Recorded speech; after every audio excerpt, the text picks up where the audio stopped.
Hello, hello. I am Carla Ballard, your host for Currency for Humankind. And we have a very special guest, Carmen Ferrigno.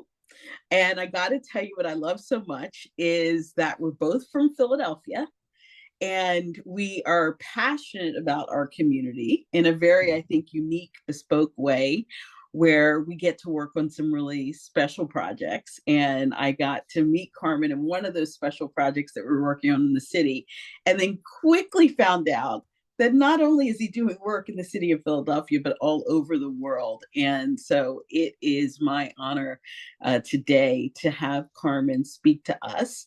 And he is a business strategist, has a very impressive background, which we're going to have him talk to us about. And then we're going to dive into some really fun questions around that good old social and community capital and how that unlocks into financial rewards. So, Carmen, I have Hello. to ask you, hello, welcome, welcome. Where did Farino come from? What's the Well, origin of that name? well, it's funny. It is a very common Italian name in southern Italy. They are from an island called Ischia, which 100 years ago, when they came to Philadelphia, was one of the poorest places in Italy, and now it is a luxury vacation spot. But if you go up the hill in Ischia to the very top, there is a small town that is populated with a lot of Farinos, which they say Farigno. Lou Ferrigno, who is a distant cousin, says Ferrigno because it's easy to spell because it has that GN combination.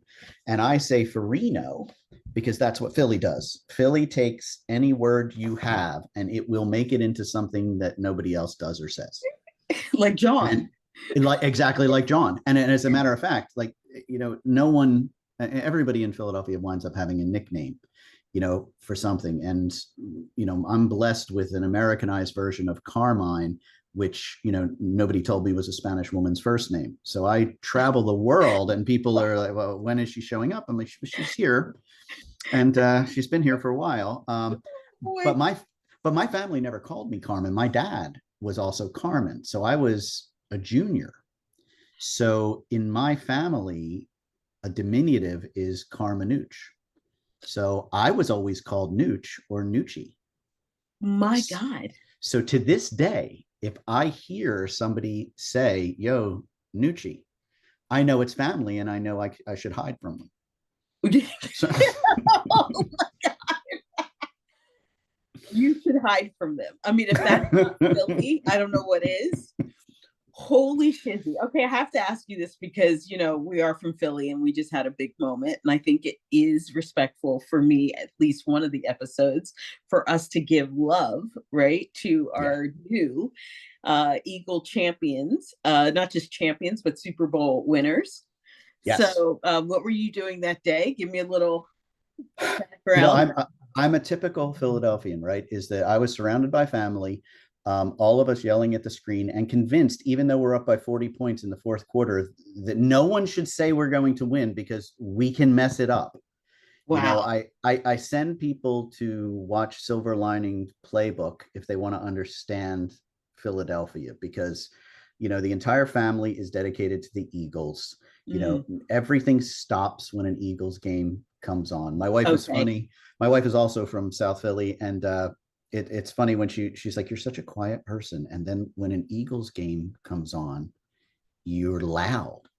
I'm like, well, that's the Philly coming out. You can't stop that. You can't. You can't. And people come Woo. here. Kelsey comes here and he's like, I have to put down roots. Because what I think it is that we have we're consistently in the shadow of other places, even though we were the birthplace of democracy. So we know we're good. We know Mm, we have a unique culture, but we're so used to being overlooked that we kind of carry that blue wow. collar can do attitude. It's a very interesting type of grittiness. The only place that I've found that's similar to it is Manchester, England. Now that's interesting. They play second fiddle to London all the time. Yeah. They've Wow. got this sports team called Manchester United that people around the world go crazy for. Mm. And if you talk to them, they all believe that somehow they're gonna mess it up. Man Jeez. United is gonna mess it up. And I think it is that idea of with a town that is industrial like Philly has been, Hmm. with a bunch of immigrants coming from all over the world. The Underground Railroad, one of its last stops was in Philadelphia. Exactly. That's you right. know Yeah. you get that Yeah. feel. The town that I live in now, one of the founders of the Underground Railroad was born and raised here. And as My an God. African American, to be Wow. raised in New Jersey and say, this is going to be my life's work, is Wow. amazing to me. That history being Wow. so close for us. So I've That's had that in my huge. head. Yeah, I've had that in my head for a long time. um, Wow. I grew up in a neighborhood that the punk rocker Patti Smith grew up in. Mm. And you get this feel when you have people like that who want to talk about the people that are overlooked. You know, Carmen, and this kind of goes into sort of that follow up of who you are, right? What career yeah. path you chose, because I think a lot of what you just articulated in a way must have inspired what you are on this mission about.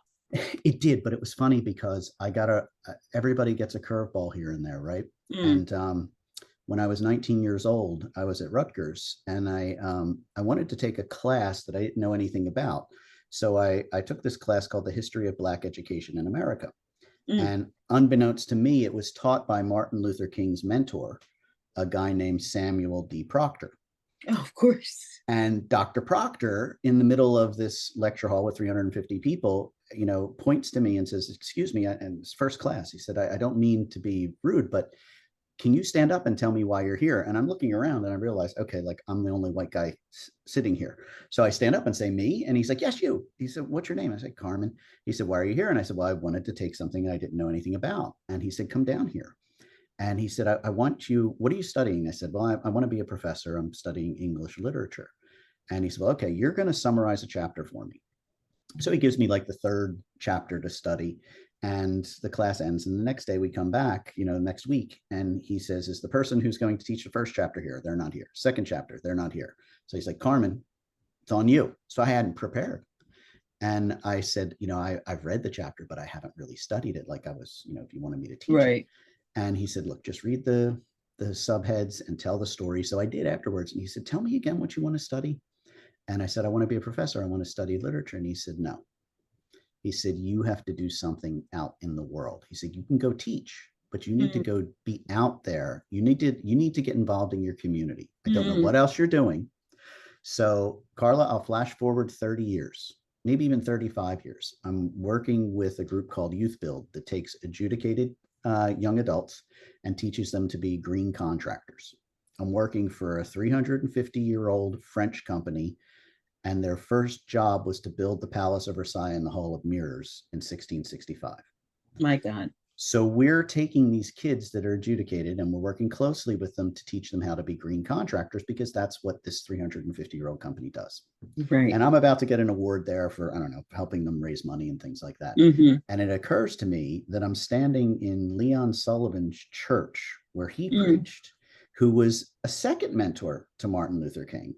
And Mm-hmm. because of that recognition, I flash forward and I'm like, oh, I just did what Dr. Proctor told me.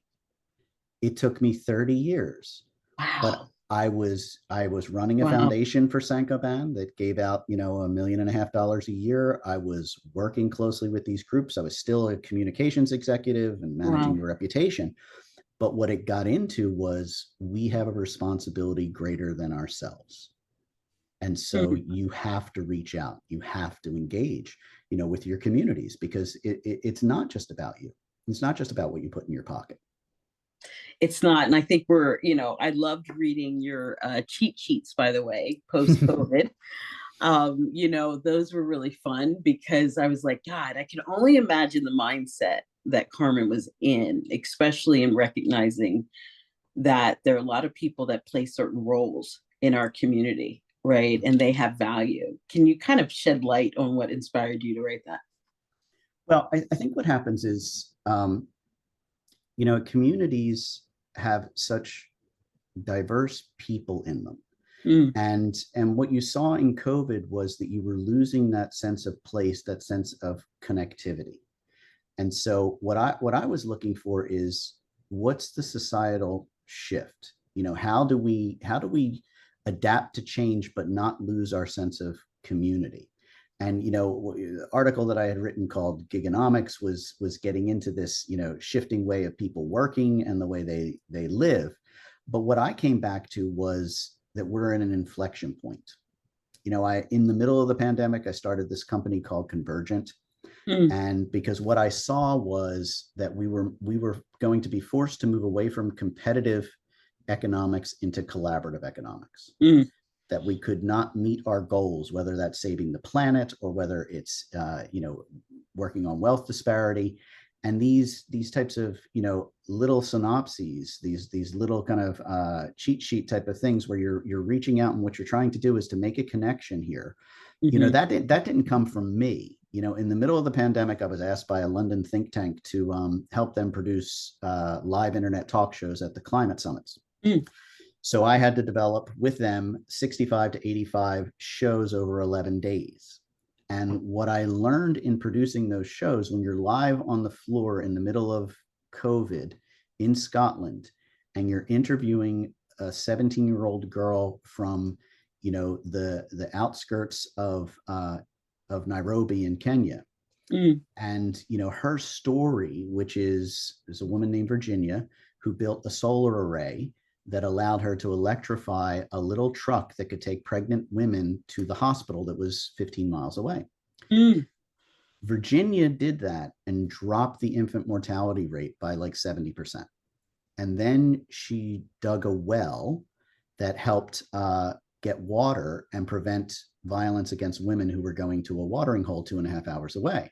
Then she figured out that you could store this power from the solar array and keep the lights on in the school and keep the kids studying, and it dropped this kind of drafting of children into child armies.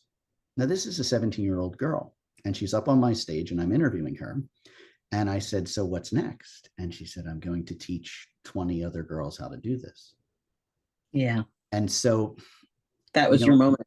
that was it. It was a Yeah, click. And I will tell you this because it sounds yeah, incredible. It sounds just off the charts. But the entire time that Virginia is telling her story, there's a woman in the audience who is smiling and nodding her head. huh, And I step off the stage and I introduce myself, and she is a princess from Central Africa, and she is a liaison from the UN. And so she spends her time going and meeting people, and her job is to connect people with great ideas to people who have access to power and capital.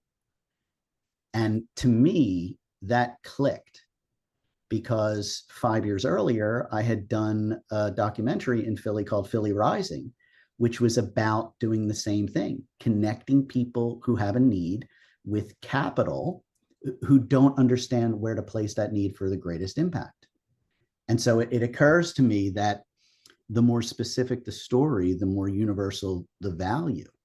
yeah. You know, You're blowing my mind on so many levels because I don't think we talk about this often, right? Those connections are everything.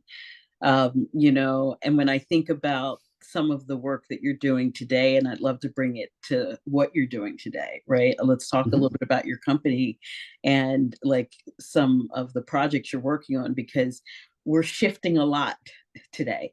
There's been a lot of layoffs recently with mm-hmm, this administration, and I was at inauguration. I ran on the vice presidential ticket with Brock mm-hmm, Pierce, very deeply engaged in a lot of the new technologies that this administration supports, which is really exciting on that end. And at mm-hmm. the same time, there's something really visceral happening, right? There is. Almost 70,000 people being laid off at the VA. I could say thousands of others at other federal agencies that are also very much part of the community, right? And Mm-hmm. so the community is sort of being shaken, right? So tell me It about is. how that's resonating in your world today with what you're working on. I don't think there's anybody in the United States right now that is not affected in some way, shape, or form by this type of seismic change. Some of it is, in my mind, a great leap forward, and then some of it is tearing down some things that are very valuable. Mm, But that's kind of the nature of America. We build things, we tear them down, and we rebuild them. mm, If you look at Rome, you walk through Rome, and the Parthenon is 8 feet lower than any other, or the Pantheon is 8 feet mm, lower than any other building, because they literally built on the ruins of previous civilizations in Rome. That's the way things get done. You tear things down and you build things up. So I am very concerned that that idea of throwing the baby out with the bathwater. Yes, I want to get rid of waste, but I don't want to cut into the meat and the bones that support the American people. mm. That said, this administration is fast tracking the use of technologies that I see as fundamentally transformational. And so you're caught in this situation. It's interesting though, because I spend most of my time working on both sides of the aisle. And I Mhm. will say, having done that, we are aligned in 85% of what we all want. We all want a vibrant middle class. We all want the ability to have social mobility. We want our children to live better lives than we lived. How we get there is very, very different. But I Mm, think it all comes back to that idea of compromise. And what I saw with starting a company called Convergent is, there are 5 rivers and they converge. And individually, these rivers are interesting and beautiful and powerful. But when they all come together, it becomes the Nile, or it becomes mm. the Mississippi. And humanity moves on these rivers. Humanity evolves on these rivers. The That's why currency. that is literally the currency. The currency flows. It's not an accident that it's called currency. That's It right. moves. Money moves. And so I look at this and think, well, what's next? I in my mind, what I see with convergence is that we have to fundamentally save the planet. We have to fundamentally do that in a way that provides wealth and equity to everyone. Mhm. And I work with groups as like the Shell Foundation, or I work with multinationals, and they're all saying the same thing, which is we want to make sure we don't want resting capital, right? We want working capital. We want capital that pays returns. We want to elevate and Exactly. accelerate that, right? Exactly. Yep.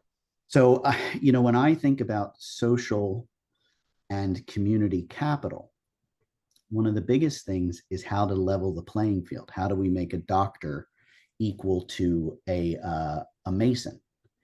How do we have somebody who may be struggling, but needs to be a part of a community? And how do we embrace them so that we're not just giving them a handout, we're giving them a hand up. We're allowing them, the equity Exactly. to change and transform their lives. Hmm. Because hopelessness is the thing that causes problems. When you're disenfranchised, that's when you have violence. That's when you have crime. There was, when I did this documentary called Philly Rising, I did a talk show up on the stage at the Prince Theater. And one of the people was a MacArthur Grant recipient who opened up a coffee shop in the South Bronx. Mm. Now, you'd think, well, it's a coffee shop. Why is that important? Why is she getting a MacArthur Grant? Well, she was smart in the way that she did it, and she measured some of the factors impacting that community. And when she Mm. opened up the coffee shop, she intentionally put chairs outside. She put tables outside. And having community members meet each other changed the social fabric. And drug drug selling moved elsewhere. And she was talking with people in that community, some who were selling drugs, some were looking for a way out. And it resonated with me because when I worked with Youth Build, I brought a camera out and started interviewing a lot of the students. And there was one story about a kid who lived on Green Street in Philly. And I didn't know this person. I was just having a conversation with him. And I said, "How did you get involved?" And he said, "Well, I was dealing drugs right off of Green Street, and I would go to bed at about 6:30 in the morning. And I'd Mm. pass this abandoned home. It was falling apart. It was on the corner. Mm. And one day I get up, in the afternoon, I'm going out to my corner, and I see this thing that says it's going to be restored by Youth Build. Mm. So he looked into it and he found out that there was a Youth Build school about 40 blocks south So he walked 40 blocks. He didn't even take a bus. He just walked. And he walked into their offices and said, is it true that you teach people to be contractors? And they said, yes, it's hard to get in. You have to, meet certain criteria. So he did. He took all the tests. He did everything. And they hired him. And his first project was redoing that home on Green Street. Oh my God. So here he is getting up at 5:30 in the morning to go work on this house at 6:30 in the morning. And he's passing his friends who are drug dealers. And they're looking at him like, well, what are you doing? But it was interesting because as part of the Green Build program, the Youth Build program, what they asked him was, how long are you going to live? And when he joined, he said, well, doing what I do, I'll probably live to about 26 or 28 years old before I get shot. Okay? Which is chilling. He goes through the program, which is a 2-year program, and they interviewed him again. And he said, I'll probably live into my 70s or my 80s. My God. So that's 50 years. In his mind, he gained 50 years. He gained a future. So I showed that. I took that to Paris. I took that video with me everywhere. And every time somebody said, why are you changing the way this foundation works? Why are you doing things differently? I showed them this video. And I said, this is what this is about. We put the power of our people in the hands of our communities and watch what they will do. And it went from putting remainder products, things that we had laying around on these buildings, to putting the best absolute advanced technology on these buildings, because we wanted people on Green Street to know that if you built that row home right, your energy bills would go from $450 a month to under $100. In a family of 4, that's a college education right there. That's extra food on the table. It's massive in the fact that when you talk about how that information even got distributed to even be something that folks know about, that was, good old black and white, maybe a sign here and there, but also just email, word of mouth, the young man seeing it while he was selling drugs and decided to walk 40 blocks. So this is sort of the power behind the community. I just, because of time, I want to ask you this, because it sort of falls into where you're headed. Convergence is really about being able to bring these different worlds together, it sounds, in terms of your company. So what are some of the clients, right, that you're working on or working with? So I continue to do the work with the think tank out of London. And so I stay connected to a wide range of people around the world. I work with multinationals a lot of times to help them expand their reach. Ashland Corporation is a great example where we went from 5 pages on sustainability to 38 pages, and it was not creating anything. It was telling the stories that they were already doing.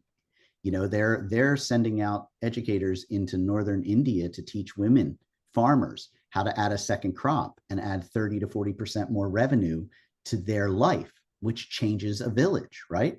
And yes, the guar is used in your cosmetics, but you want to know it was grown sustainably. You want to know that it's helping, a family farmer. And so a lot of times, I do this thing called a message map.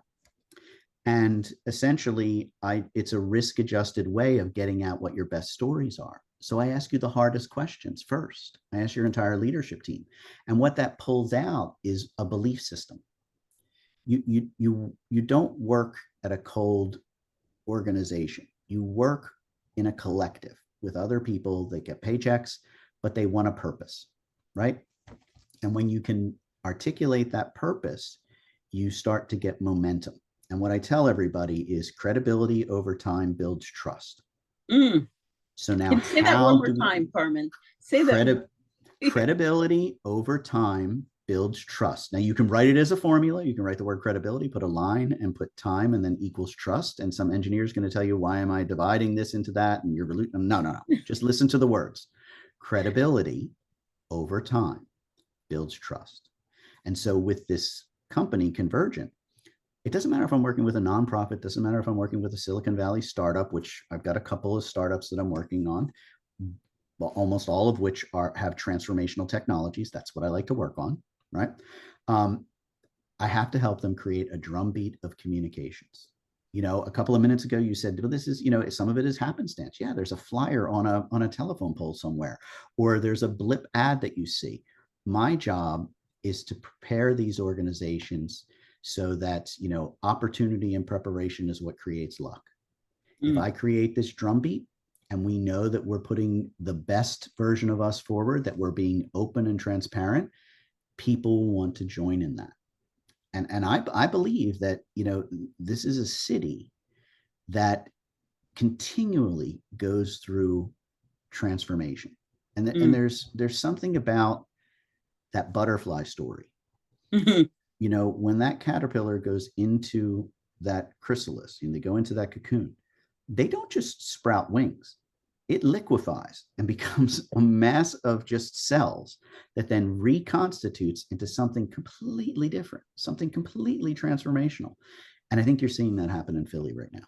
Oh my gosh. I can't hold this back. I have to ask you this question because I think, some of my listeners are like, okay, what do we do in this moment? If Carmen were to help us reshape, reframe this moment, how would you guide folks? I'm going to tell you what I tell just about anybody. It doesn't matter if it's a company or if it's a person. You live in an ecosystem and you are connected to people.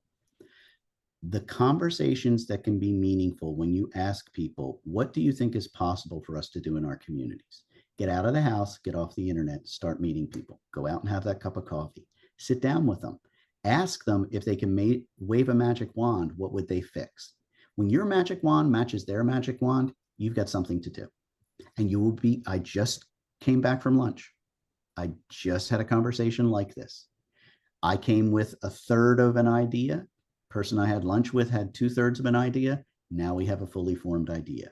Now, did I know walking in it was going to be that? No, I never know. But be open. Say yes. Go sit at the cafe.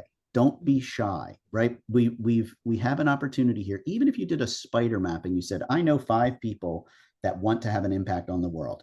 Go talk to each 5 of those people and say, can you give me 5 other people or 4 other people that you know? Mm. And what you're going to find is there are Venn diagrams of overlapping interest. And inside those overlaps is an opportunity for change, right? And so Yeah. it is in a way, be the change you want to see in the world. I think we're evolving into, how do I find people I can work with now to affect that change? Because that capital issue, it's hard. If you talk to foundations, if you talk to corporations, their biggest concern isn't do they have money to put into the community. Their concern is where, Mm. how.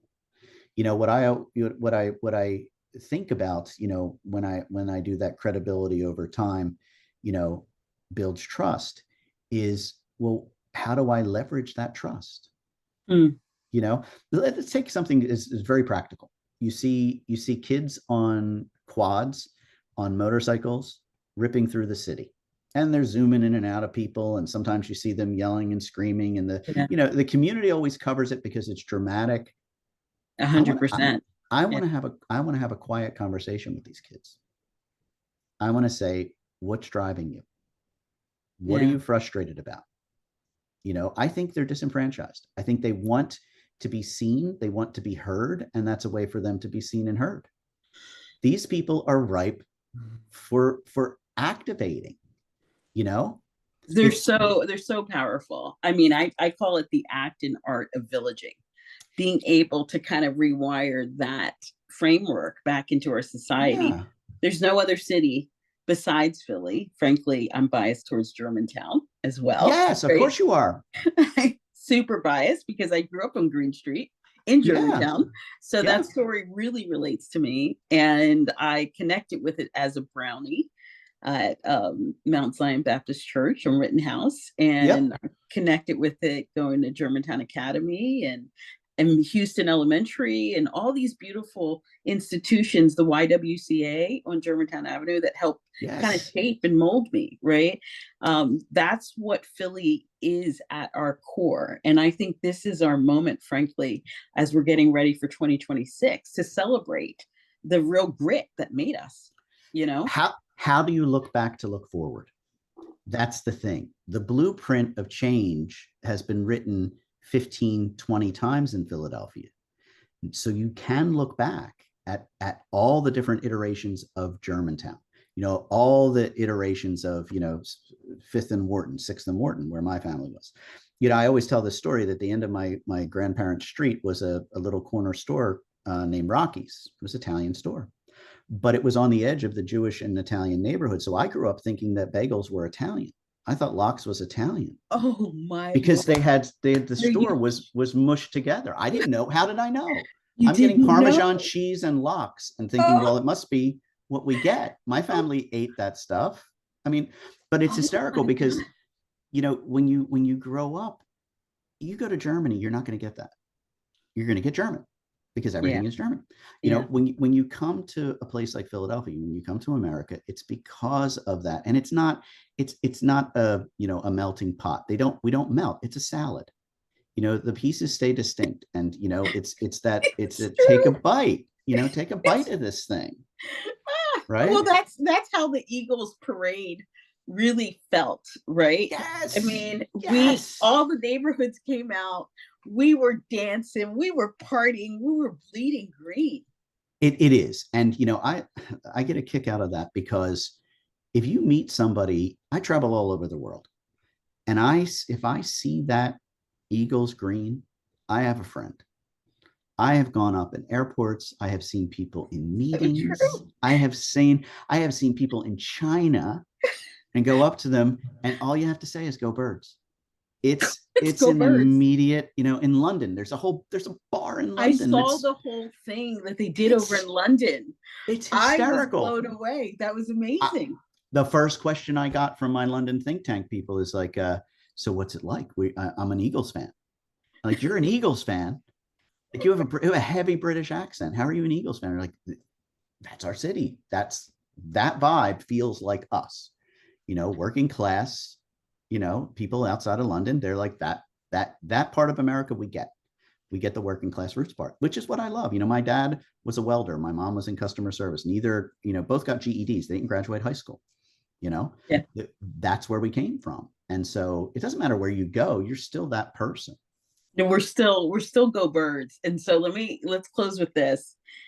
This has been incredibly enjoyable, and really you've unlocked a lot of the conversation, right, around what do we really have within community that can kind of take us and elevate us to that next level, right? So my ending question for you is, when you think about where we have the ability to go, right? I mean, because I think we're coming up next year is our 250th, right?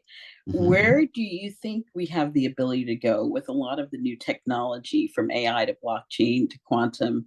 Where do you think that's going to fit into this idea of community?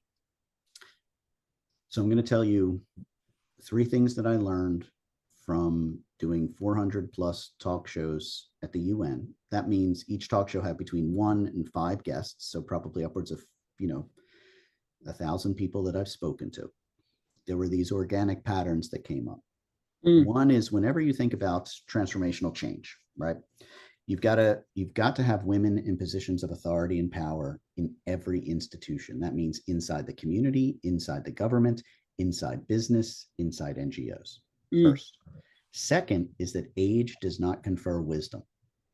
We need to engage the youth more and better because the truth is younger people are more resilient. And in these models, with these technologies, whether it's blockchain or AI, et cetera, what you're essentially talking about is controlled failure. A business that gets launched may fail, but you can reconstitute and try again. And eventually you refine that idea to the point where it is scalable. So the mhm, last thing that I learned was that we need new and better financial models to do this. And that means we have to know how to use blockchain. We have to know how to use this concept of community lending and de-risking. We have to think about AI not as a replacement for human thought, but as a supplement, an enabler for us to tap into the wealth of human knowledge that sits on the internet.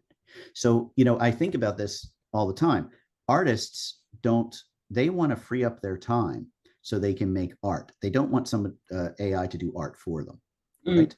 What you want to be able to do is use technology to enable the human things that you want to have done. And I think that Philly is big enough to matter and small enough to care. We are not New Mhm. York. It does not cost $7,800 to live in a one-bedroom apartment here, Right, right? You know, right, exactly. we have an ability to work in economies of scale. Philadelphia is a collection of different neighborhoods. When we wake up and realize that these neighborhoods should be talking and coordinating together, that's what technology can help us do. Woo, my God. Carmen Ferrigno from Philly.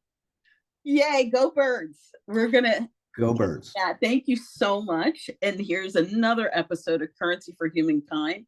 I will make sure that you all have Carmen's information because he dropped a lot of nuggets. And it's important that we take this opportunity instead of reacting to build and plan and co create. So thank you, Carmen, for joining. It's absolutely my pleasure. It is always a delight to talk with you, Carla. Thank you.